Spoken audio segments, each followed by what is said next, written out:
Bonjour chers étudiants et bienvenue dans le cours numéro 3 de la thermodynamique, cours très intéressant, très important, et on va parler du premier principe de la thermodynamique. Einstein disait de la thermodynamique, une théorie est d'autant plus admirable que ses fondements sont simples, qu'il se rapporte à des domaines variés et que son domaine d'application est étendu. En ce sens, la thermodynamique classique m'impressionne beaucoup.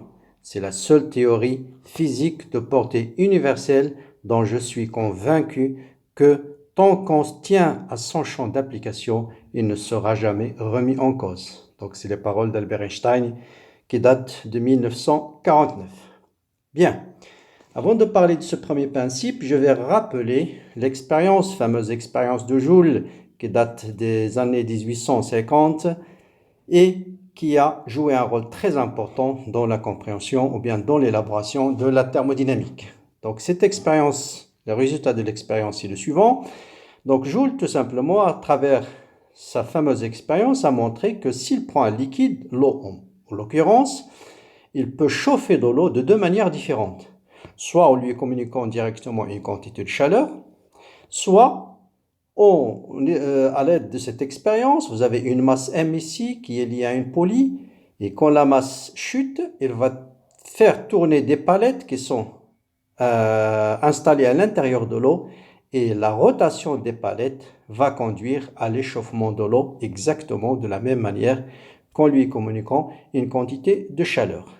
Et le contenu historique de cette expérience, c'est que la chaleur qui était considérée jusqu'à l'époque de Joule comme une quantité à part, d'ailleurs son unité c'était le calorie, est en fait tout simplement une autre forme d'énergie. Et d'ailleurs après l'unité, ça sera le joule. Donc c'est une énergie qui est similaire à l'énergie mécanique. Vous voyez ici, c'est une énergie potentielle qui a été transformée en chauffage de l'eau. Donc vous avez une équivalence entre la quantité de chaleur Q et le travail. Donc la chaleur, c'est tout simplement une autre forme de l'énergie. Donc l'expérience historique a permis de mettre en évidence l'équivalence entre chaleur et énergie. Et on va voir que le premier principe va être basé tout simplement sur l'échange entre un système et l'extérieur, soit sous forme de chaleur, soit sous forme d'énergie. Avant d'aborder ce premier principe, je vais rappeler la différence entre ce qu'on appelle l'énergie interne d'un système et l'énergie totale d'un système. Eh bien, l'énergie interne, comme on l'avait déjà vu en bac A, c'est la somme de l'énergie cinétique microscopique. Donc, c'est la somme de l'énergie cinétique microscopique totale et de l'énergie potentielle d'interaction microscopique entre les particules.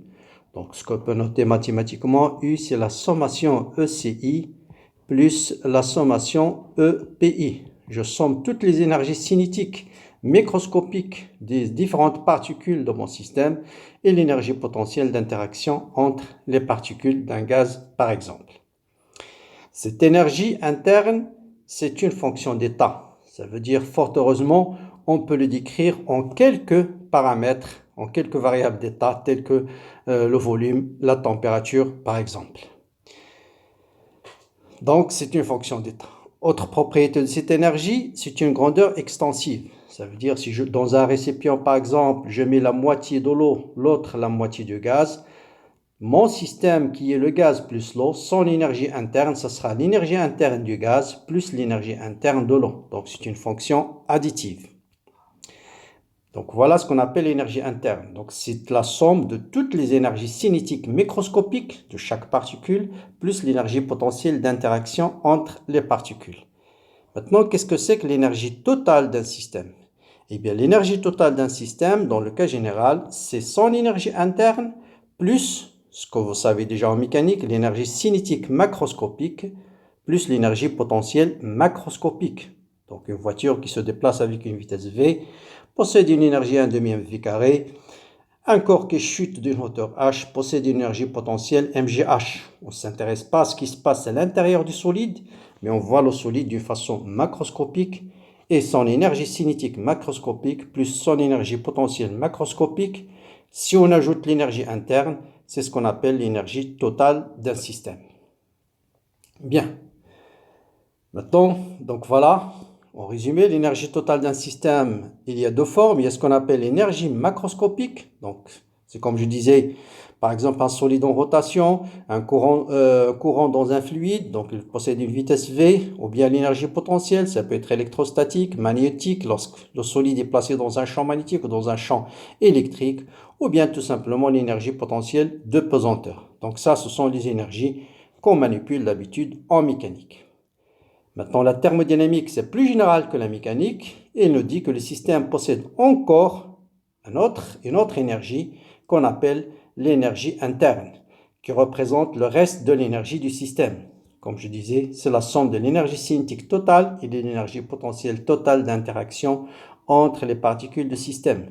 Donc ça, c'est l'énergie macroscopique, et ça, c'est l'énergie interne qui est une énergie microscopique. Maintenant, en thermodynamique, en général, souvent, on va travailler, par exemple, pour un gaz dans un récipient donné. Donc, vous voyez, le gaz ne se déplace pas et il est toujours mis à une hauteur H bien déterminée. Ça veut dire son énergie cinétique et son énergie potentielle sont des constantes. Donc, si je veux calculer la variation de l'énergie totale, il va se réduire à la variation de l'énergie interne. Donc, c'est pourquoi, dans la suite de ce cours, on ne va plus parler de l'énergie cinétique macroscopique, de l'énergie potentielle macroscopique, parce que on va s'intéresser essentiellement aux variations de l'énergie interne d'un système. Et lorsque le système est immobile, sa hauteur reste constante. La variation de l'énergie mécanique, en fait, c'est-à-dire variation de l'énergie cinétique et de l'énergie potentielle, est nulle. Donc, c'est pourquoi, dans la suite, on va parler essentiellement de la variation de l'énergie interne, qui est en fait la variation de l'énergie totale de notre système. Mais bien sûr, notre système est supposé immobile et ne change pas d'altitude. Voilà cette mise au point. Maintenant, revenons à l'énoncé de ce fameux premier principe de la thermodynamique. D'abord, on va considérer un système fermé. Je rappelle ce que c'est qu'un système fermé. C'est un système qui ne change pas de matière, mais bien sûr, il peut échanger de l'énergie avec le milieu extérieur. Vous voyez toujours la notion de système, elle est très très fondamentale en thermodynamique comme en mécanique. Il faut toujours préciser quel est votre système. Qu'est-ce qu'il nous dit le premier principe de la thermodynamique? Il nous dit tout simplement, on va l'énoncer sous deux formes. La première forme, c'est pour tout système fermé, thermodynamique fermé.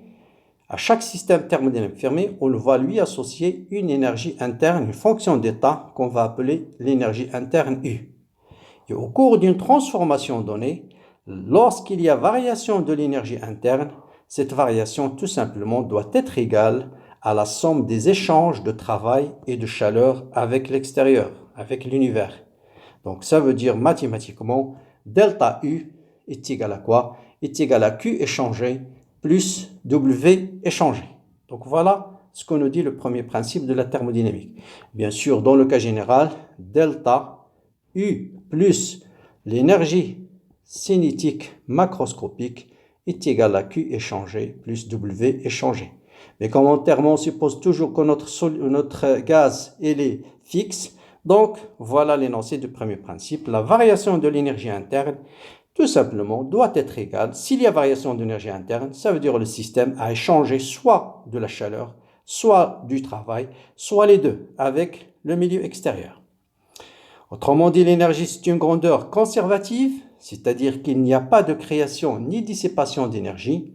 Si un objet voit son énergie interne augmenter ou diminuer, ça veut dire tout simplement il a échangé soit de la chaleur, soit du travail, soit les deux avec l'extérieur. Comme conséquence, lorsque vous avez un système qui est isolé, on a défini ce que c'est qu'un système isolé, ça veut dire qu'il n'échange ni de chaleur ni de travail avec le milieu extérieur. Donc pour un système isolé, bien sûr, vous allez avoir delta U égale à quoi? Égale à 0. Parce que Q échangé égale à 0, W échangé égale à 0. Donc voilà l'énoncé du premier principe de la thermodynamique. Quelques remarques très importantes. Donc ça, c'est pour une transformation élémentaire, ça veut dire si on fait une variation très faible de l'énergie interne, la notation, c'est la différentielle de U, parce que c'est une fonction d'état. On la note différentielle de U. Et faites attention, ce n'est pas différentielle de Q, c'est delta Q échangé plus delta W échangé. Et faites attention, delta Q, delta W, ce ne sont pas des différentiels. Donc ça, je vais noter toutes ces remarques-là dans la page suivante. Donc U, c'est une fonction d'état. Delta U, donc là, je dis delta Q, c'est différent de D de Q. Faites attention, de D de Q. Il ne faut pas écrire delta Q égale à D de Q.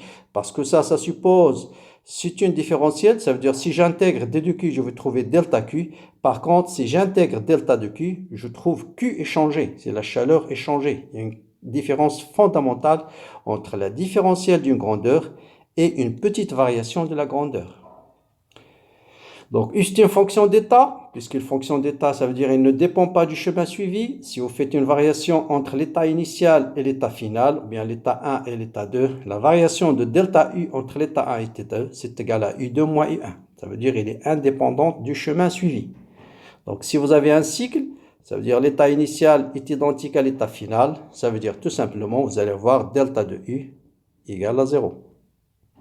Autrement dit, pour un cycle, vous avez Q échangé doit être égal à moins le travail échangé. D'accord? Donc là, la remarque très importante que je dis tout à l'heure, delta Q et delta W représentent des petites quantités de transfert thermique ou de travail et non des variations de travail et de chaleur.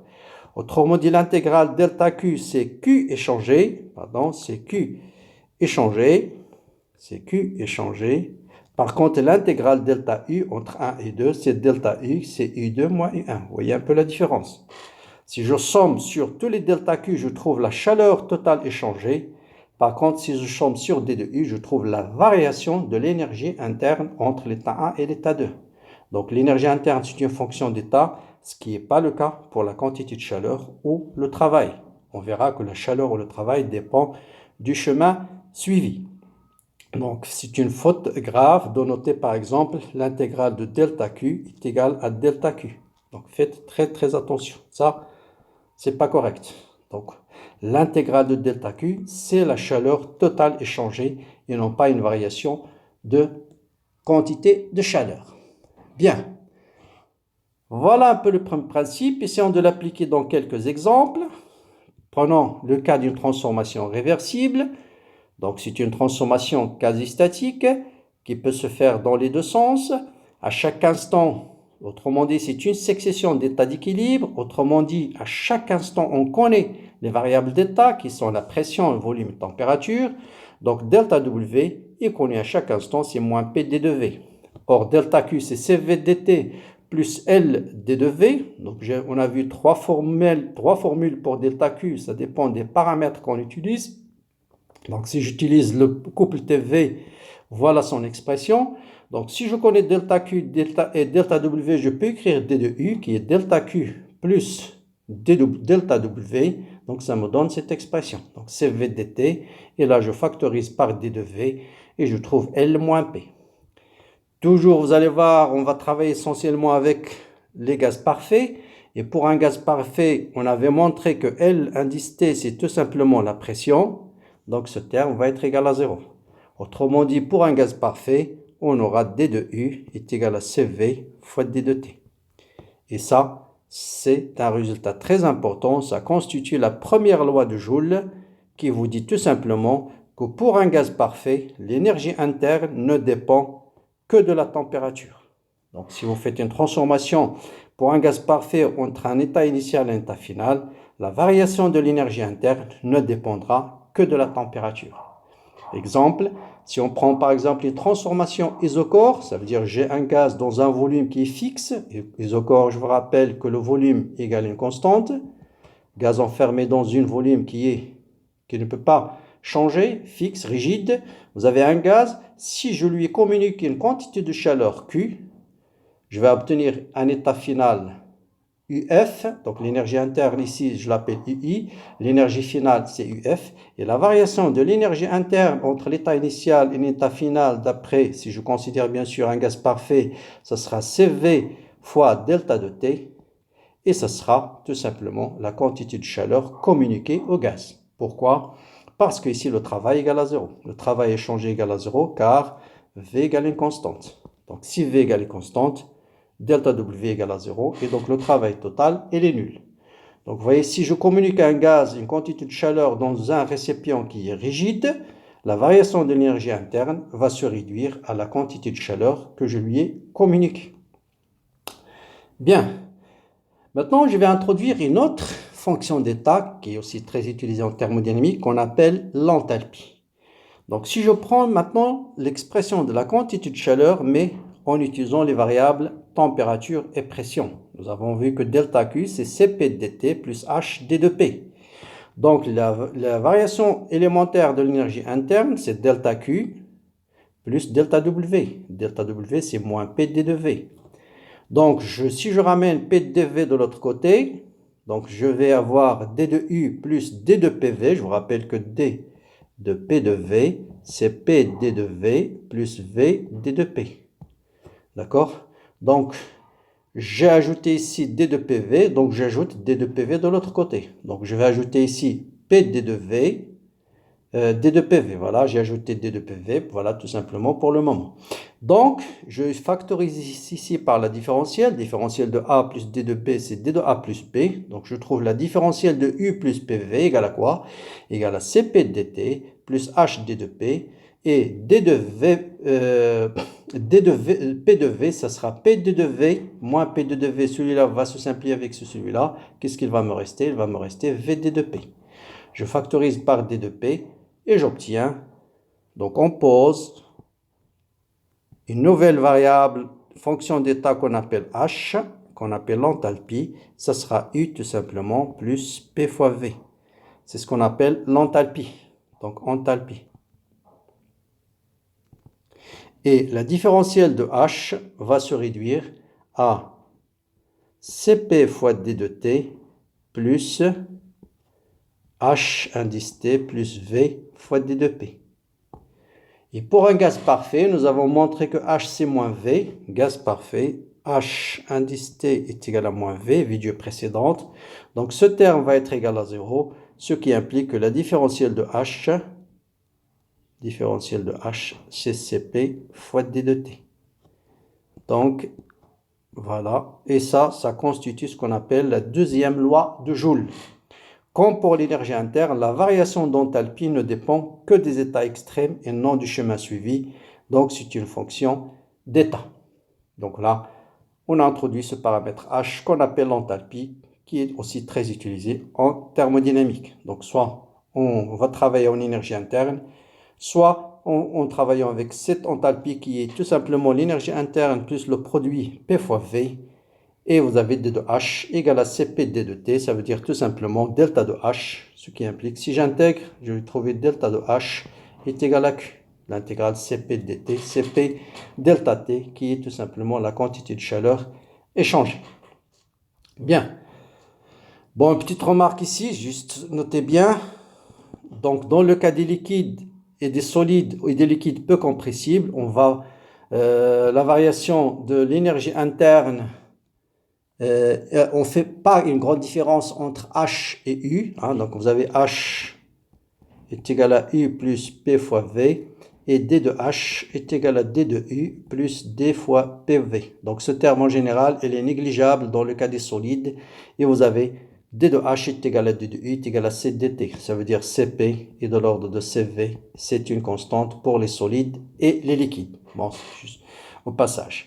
Maintenant, je vais établir une relation de Mayer que nous avons déjà utilisée dans la vidéo précédente. On va la démontrer, qui est valable pour les gaz parfaits, en utilisant la nouvelle formule, la nouvelle fonction d'état que nous avons définie, qui est l'enthalpie. Donc, nous avons montré que l'enthalpie, c'est H, l'énergie interne, plus le produit P fois V. Bien sûr, P fois V, c'est une énergie. Donc là, c'est une énergie. L'unité de H, c'est le joule. Donc, pour un gaz parfait, PV, c'est nRT. Donc, vous voyez, c'est valable pour un gaz parfait. Si je divise par le nombre de moles, j'appelle H l'enthalpie molaire. U sur N, c'est l'énergie interne molaire. Ça veut dire relative à une mole. Ça sera R fois T. Or, on vient de montrer que D de H, c'est C dt. Donc, ça veut dire D de H molaire, c'est Cp molaire fois D de T. Et D de U, la première loi de Joule, ça c'est la première loi de Joule. Loi de Joule. Ça, c'est la deuxième. D de U, c'est Cv molaire fois D de T. Donc, je différencie cette expression et je trouve quoi? D de UM est égal, D de HM, pardon, est égal à D de UM plus R fois D de T. Donc, voilà, D de HM est égal à D de UM plus R fois D de T. Donc, je remplace D de HM par CPM fois D de T est égal à CVM fois D de T plus R fois D de T. Je divise le tout par D de T et j'obtiens ma fameuse loi de Meyer, qu'on appelle loi de Meyer, qui vous dit que la différence entre la chaleur massique molaire à pression constante moins la chaleur massique molaire à volume constant, c'est égal à la constante des gaz parfaits. Donc si je multiplie le tout par N, je vais avoir pour N mol Cp moins Cv égale à Nr. C'est une relation qui est valable pour les gaz parfaits et qu'on va utiliser souvent dans les exercices. Bien. Prenons un autre exemple d'application, toujours du premier principe. Donc, exemple, on va chauffer un gaz, mais on va faire un chauffage isobar, c'est-à-dire pression de gaz égale une constante. Donc, je vais lui communiquer une quantité de chaleur Q, son état initial, il a un volume VI, et la pression extérieure, sa pression, bien sûr, est égale à la pression extérieure. Donc, on fait un échauffement isobar. Donc, à chaque instant, la pression doit être égale à la pression extérieure. Donc, si je chauffe le gaz, donc je lui communique une énergie, l'agitation thermique va augmenter, donc la pression à l'intérieur du gaz va augmenter, ce qui va introduire un mouvement il va pousser, le piston va se déplacer vers le haut, ça veut dire le volume va augmenter de façon que l'agitation va diminuer de telle sorte que la pression à l'intérieur devient égale à la pression extérieure. Et dans ce cas, on peut écrire d'après le premier principe, D de U c'est delta Q plus delta W, puisque c'est un gaz parfait, première loi de Joule nous dit que tout ça c'est CV fois D de T, puisque je travaille la transformation isobar, la pression est égale à une constante, à chaque instant c'est la pression extérieure, donc delta W c'est moins P extérieur D de V, donc le travail échangé c'est moins P extérieur, V final moins V initial. Vous voyez bien, on retrouve la notion que nous avons définie pour les conventions de travail, puisque le V final est supérieur à V initial, le travail échangé est négatif. Pourquoi? Parce que le système a fourni un travail à l'extérieur. Donc il a déplacé le piston, donc c'est le système qui a fourni un travail au milieu extérieur, donc d'où ce qui est fourni, nous avons dit, c'est quelque chose qui est compté négativement. Donc la variation de l'énergie interne du gaz entre l'état initial et l'état final, c'est Q échangé plus W échangé, qui est égal à CV fois delta T. W échangé, c'est moins P extérieur, donc je le remplace, donc je peux déterminer la relation entre la quantité de chaleur que je communique au gaz, c'est CV dt plus P extérieur, V final moins V initial. Bon, si je connais par exemple V final, V initial, la variation de température, je peux déduire la quantité de chaleur échangée. Inversement, si je connais la quantité de chaleur échangée et les températures initiales et finales, je peux déterminer le volume final et ainsi de suite. Donc voilà tout ce que je peux vous dire d'intéressant sur le premier principe de thermodynamique. Bien sûr, c'est un résumé. Maintenant, je vais introduire quelques conventions intéressantes que vous allez voir, quelques petits rappels sur la notion de surface. Donc, vous voyez que le travail, c'est moins l'intégrale de P d de V. Donc, si je trace dans le diagramme de Clapeyron P en fonction de V, l'intégrale P de V, c'est tout simplement la surface olaire de la courbe. Donc, si j'intègre entre A et B, l'intégrale de A à B fois P, ici P d de V, c'est l'aire géométrique. C'est cette surface-là. Il faut faire la différence entre l'aire géométrique qui est toujours positif et l'aire algébrique qui peut être positif ou négatif. Vous savez bien que l'intégrale de A à B f de x d de x, c'est moins l'intégrale de B à A f de x d de x. Si j'intègre, par exemple, entre A et B, mais dans ce sens-là, cette intégrale, elle est négative. D'accord? Donc, je prends un exemple, x carré, fonction x carré. L'intégrale entre 0 ici, entre 0 et 1, ça vous donne 1 tiers. Si vous intégrez entre 1 et 0, ça vous donne moins 1 tiers. D'accord? Si j'intègre x carré, c'est quelque chose qui est comme ça. Hein? Entre 0 et 1, ça vous donne 1 tiers. Mais si j'intègre x carré, mais dans ce sens-là, entre 0 et 1, cette intégrale, c'est négatif, c'est moins 1 tiers. D'accord, donc là, vous avez donc faire la différence entre l'aire géométrique et l'aire algébrique. Donc, si je prends par exemple PV, je fais une transformation quasi-statique entre A et B dans ce sens-là, de telle façon que je peux calculer le travail, c'est moins l'intégrale de A à B fois P d de V. Or, l'intégrale de A à B fois P d de V, c'est tout simplement cette surface-là, que j'appelle A1. Donc, avec ce signe moins, c'est moins A1. Ça veut dire ce travail-là, entre A et B, lorsque je parcours la courbe dans ce sens-là, c'est un travail qui est négatif. Donc, c'est le système qui va fournir un travail à l'extérieur. Maintenant, imaginons que je reviens de B vers A, mais suivant ce chemin-là.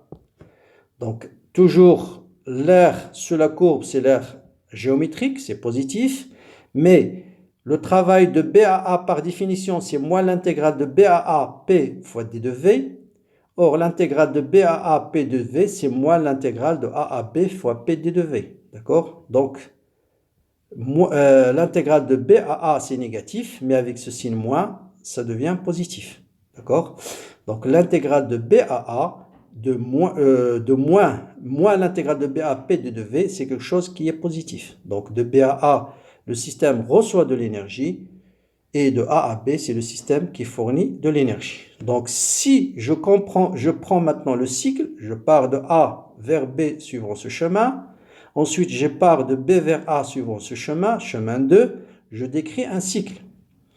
Donc, pour le cycle, le travail total, c'est W1 plus W2. Donc, égal à quoi? Est égal à A2 moins A1. Donc, A2 moins A1. Donc, A2 moins A1. Ça veut dire un moins. Donc, A2, c'est ce cycle, c'est cette terre-là. A1, c'est ça. A2 moins 1, c'est en fait tout simplement l'opposé de cette surface-là. D'accord? Donc, le cas représente le travail est donc négatif. On dit que le cycle est moteur. Et l'opposé de l'aire du cycle. D'accord? Donc, A2 moins 1, c'est cette surface, mais il faut qu'elle soit comptée négativement. Parce que A2 est plus petit qu'A1. Donc, A2 moins 1, c'est quelque chose qui est négatif. Autrement dit, la conclusion la plus importante, si un cycle est décrit dans ce sens-là, qui est le sens horaire, dans le cas, on parle d'un cycle moteur. Donc, en conclusion, si le cycle est parcouru dans le sens trigonométrique, c'est-à-dire inverse au sens horaire, le cycle est donc, le travail sera positif. Donc, le cycle est donc récepteur. Le système reçoit du travail. Au contraire, donc, je viens de le montrer dans l'exemple précédent, si le cycle est parcouru dans le sens horaire, ça veut dire le sens celui-là, le travail total est négatif, c'est ce qu'on vient de montrer. Ce cycle est décrit dans le sens horaire et on a montré que le travail total il est bien négatif. Donc le travail total est négatif, le cycle est moteur. Donc c'est très simple pour savoir si le cycle moteur au récepteur. Donc j'ai décrit un cycle ici, je ne sais pas moi, cycle, voilà. Vous allez avoir un deuxième cycle. Donc là, on va les décrire dans ce sens-là. Ici, je le décris dans le sens trigonométrique. Donc, tout de suite, rien en regardant le cycle, je dis ici, c'est un cycle, c'est un récepteur. C'est-à-dire le système reçoit le travail. Donc, toujours bien sûr PV.